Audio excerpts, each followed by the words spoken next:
जैसे मेनू पढ़ने से हमारी क्षुधा शांति नहीं होती, क्योंकि खाना तो प्लेट में है और भूख तो पेट में है।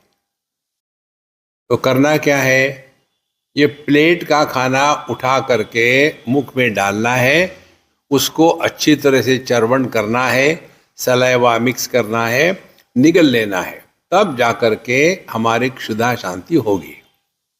इसी प्रकार से हमको गीता का ज्ञान पुस्तक में है तो पढ़ने से कुछ नहीं होगा, तो फिर उसको पढ़ करके पुस्तक से उठाओ, मस्तक में ले आओ।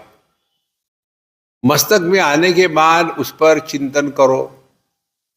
चिंतन जब होगा तब यह ज्ञान मस्तक से हट करके हृदय में उतरेगा, और जब हृदय में उतरेगा तब जाकर के इस ज्ञान का सुगंध हमारे जीवन में प्रकट होगा।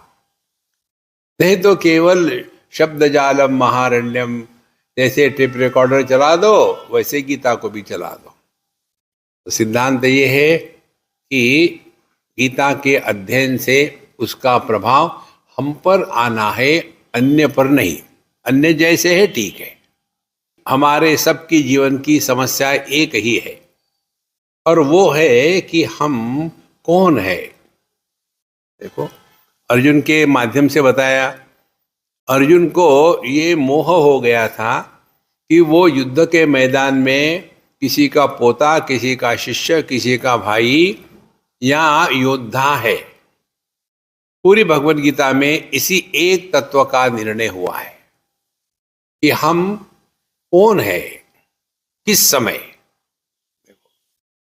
इसीलिए अपना जो महामंत्र आपने सुना, wherever whenever whatever you are be 100%, meaning हम जहां जब जो हो उस रूप में हमको 100% रहना है। यही भगवद गीता है। जैसे अभी हम सत्संग में है, सत्संग चल रहा तब है, तो हमको क्या होना चाहिए, सत्संगी।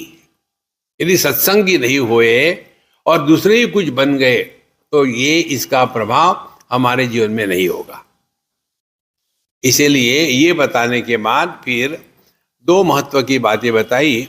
हमारे जीवन में दो शक्तियां हैं, एक है क्रिया शक्ति, दूसरी है ज्ञान शक्ति। जब हमारी क्रिया शक्ति ज्ञान के द्वारा गाइडेड और समर्थित होती है, तब उस क्रिया शक्ति से बंधन नहीं होता।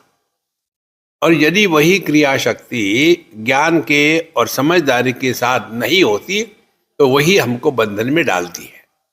भगवान बताते हैं कि ये जो योग है ज्ञान और कर्म का, देखो बिना ज्ञान का कर्म यह बंधन का कारण है, और यदि ज्ञान से हो तो यही कर्म हमको मोक्ष दिलाता है।